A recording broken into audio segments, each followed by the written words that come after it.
Bonjour, chers amis téléspectatrices, chers téléspectateurs.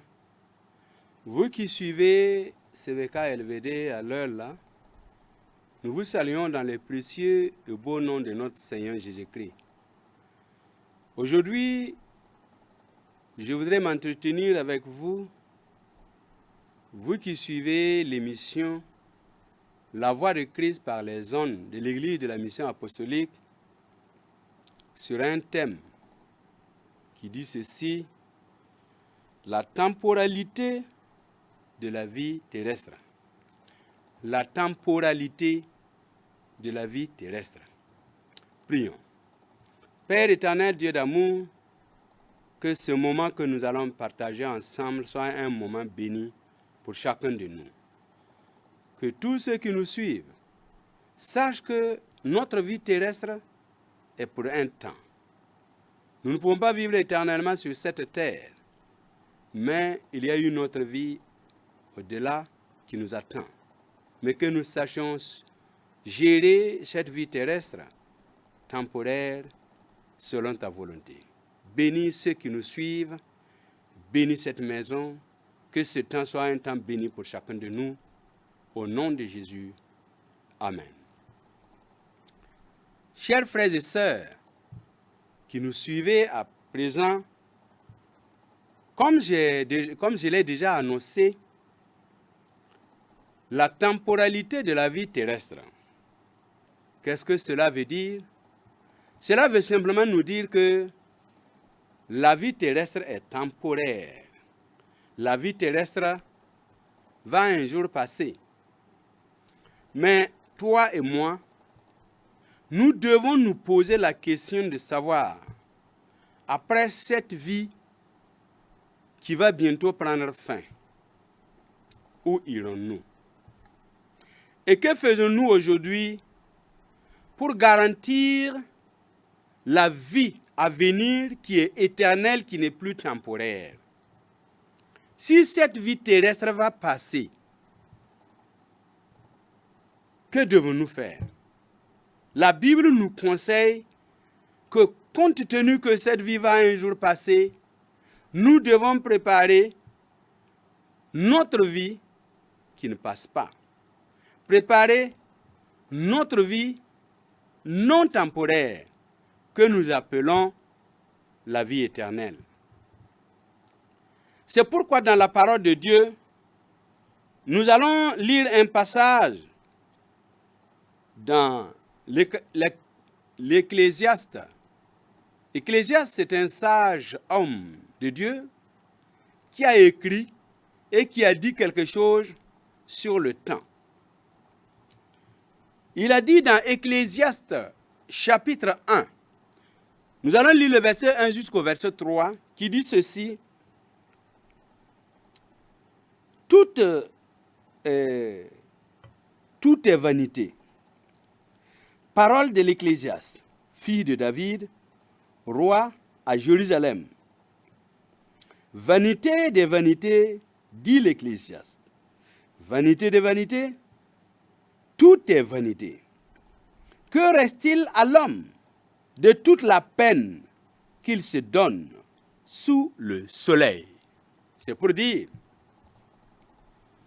quand je regarde chaque jour qui se lève, je cours. Souvent même, je rentre tard. Je me lève tôt. C'est des peines. On n'a souvent pas le temps de nous reposer. Et souvent même les dimanches, qui devait être le jour du repos, qui devait être le jour où on reste tranquille, calme, pour prier ou pour nous entretenir sur la parole de Dieu. C'est souvent les jours où les gens profitent, où les gens prennent pour voyager ou pour vaquer à d'autres occupations qu'ils n'ont pas pu tenir dans la semaine. Mon frère, ma sœur, écoute, la parole de Dieu nous révèle ici que tout est vanité. Tout n'est que vanité. Que dit-il l'homme de toute la peine qu'il se donne sur la terre?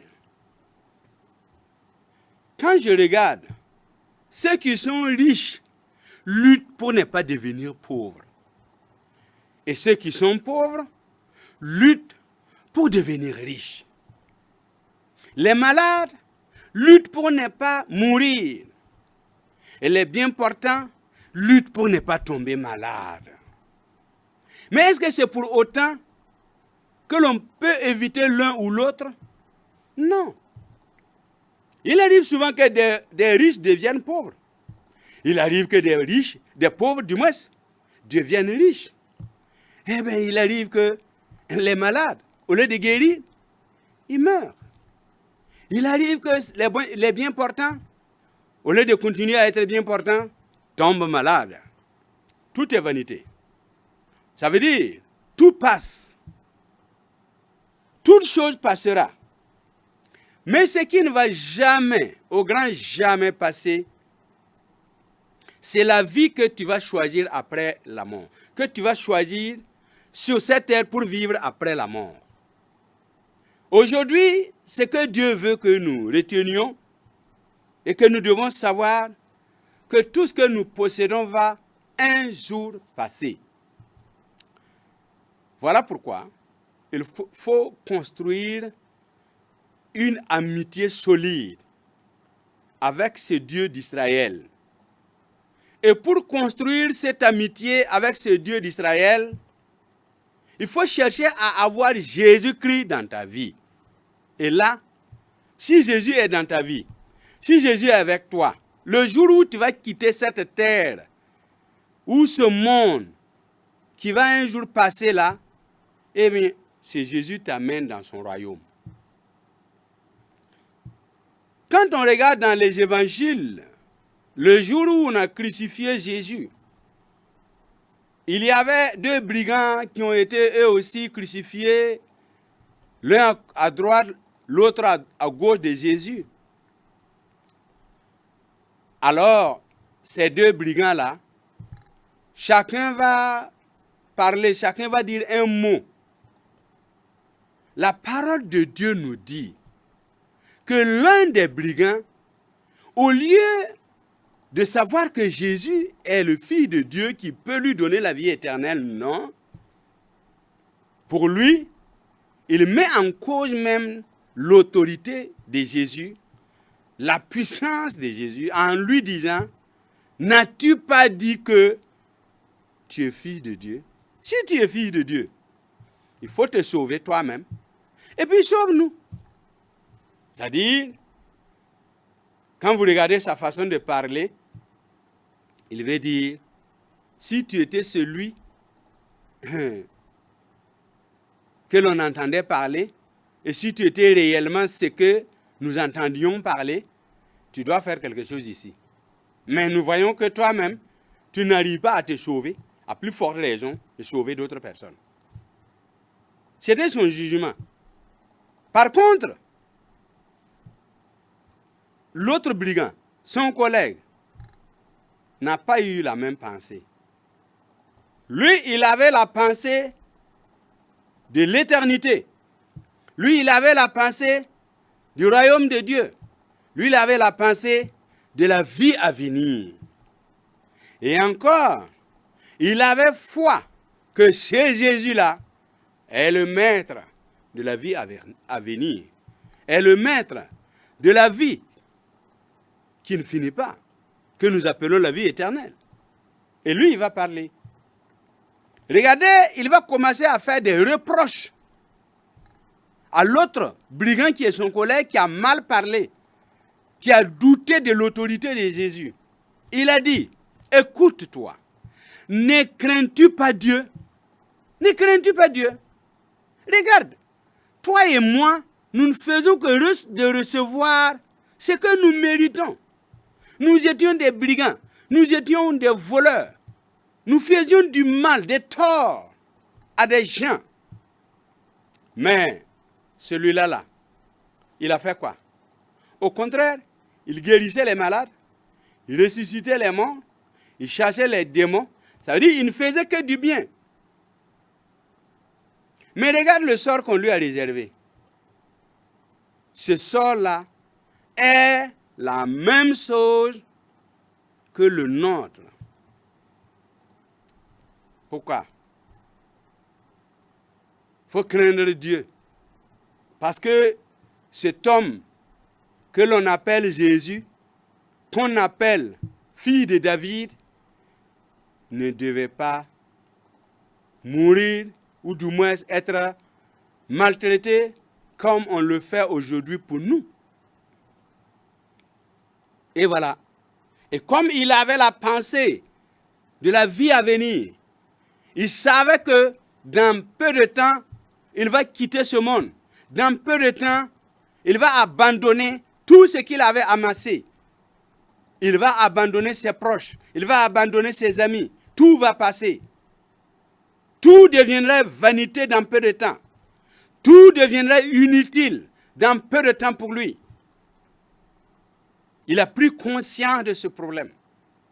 Mon ami, toi qui nous écoutes aujourd'hui, est-ce que tu prends conscience de cette vanité, de la vie, de ce que tu possèdes, de ce que tu cherches là? Tu te rends compte qu'un jour, tu vas abandonner tout cela?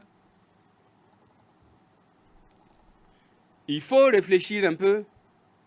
Il faut te dire, tout ce que je suis en train de faire, même si j'ai des milliards, même si j'ai des villas en pagaille, quel que soit le nombre de voitures que j'ai, quel que soit l'estime que j'ai pour moi-même, quel que soit ce que j'ai comme honneur, tout cela est vanité.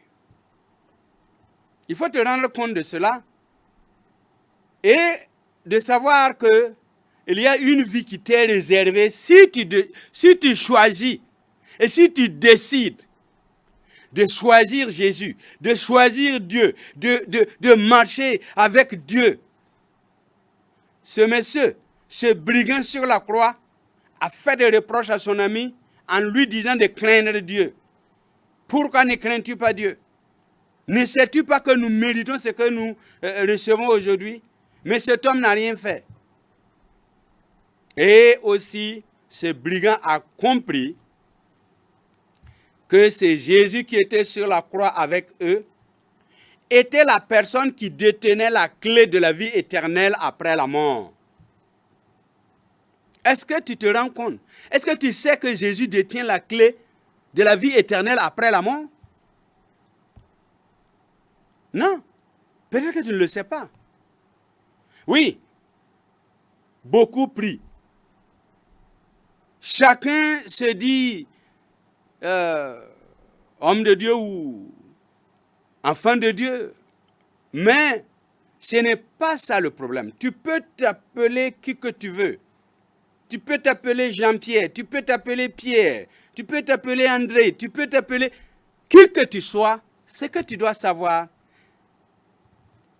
est-ce qu'après cette vie terrestre, auras-tu une autre vie qui ne finit pas? Parce que cette vie terrestre-là va un jour passer. Ça va finir. Il y en a qui disent que Dieu est tellement miséricordieux que, si bien que il ne va pas permettre aux gens d'aller à l'enfer. Non. Dieu n'a jamais, au grand jamais, créé l'enfer pour l'être humain. Non, non, non. Ce que Dieu veut que l'être humain vive heureux. Dieu veut que les hommes vivent joyeusement sur cette terre. Dieu veut que, après la vie terrestre, que tous les hommes viennent vers lui et avec lui. Malheureusement, Satan, cet usurpateur-là, qui avait tenté de faire un coup d'État, qui avait tenté d'enlever Dieu, de faire descendre Dieu de son trône, et qui a été chassé sur la terre, l'enfer a été créé pour ce dernier. Et ne voulant pas aller seul, ne voulant pas être seul avec ces gens déchus à l'enfer, tente maintenant de nous amener à nous éloigner de Dieu, à nous amener à faire ce que Dieu n'aime pas. pour nous relier à lui. Mais toi aujourd'hui qui m'écoutes, tu te relies à qui? À Jésus ou à Satan? Je ne sais pas. C'est à toi de voir. C'est à toi de choisir. Parce que Satan, c'est une chose. Satan sait que cette vie est temporelle. Cette vie va finir. Cette vie est pour un temps. Voilà pourquoi la vie sur terre est temporelle. La vie sur terre a un temps, a une limite. Tu ne peux pas vivre éternellement sur terre. Quoi que tu fasses, tu veux, tu veux pas, un jour on va t'enterrer. Mais ce que tu dois savoir, pendant qu'on est en train d'enterrer le corps, l'âme en toi qui te permet de te mouvoir, l'âme en toi qui te permet de parler, l'âme en toi qui te permet de te rendre compte de tout ce qui se passe autour de toi, va quitter ce corps et va aller quelque part. Mais pose-toi la question, quand ce corps va être en train d'être enterré, quand ce corps mortel va mourir, mon âme immortelle ira où? Pose-toi la question. Tremble avec peur pour ce qui t'attend si tu n'as pas Jésus dans ta vie.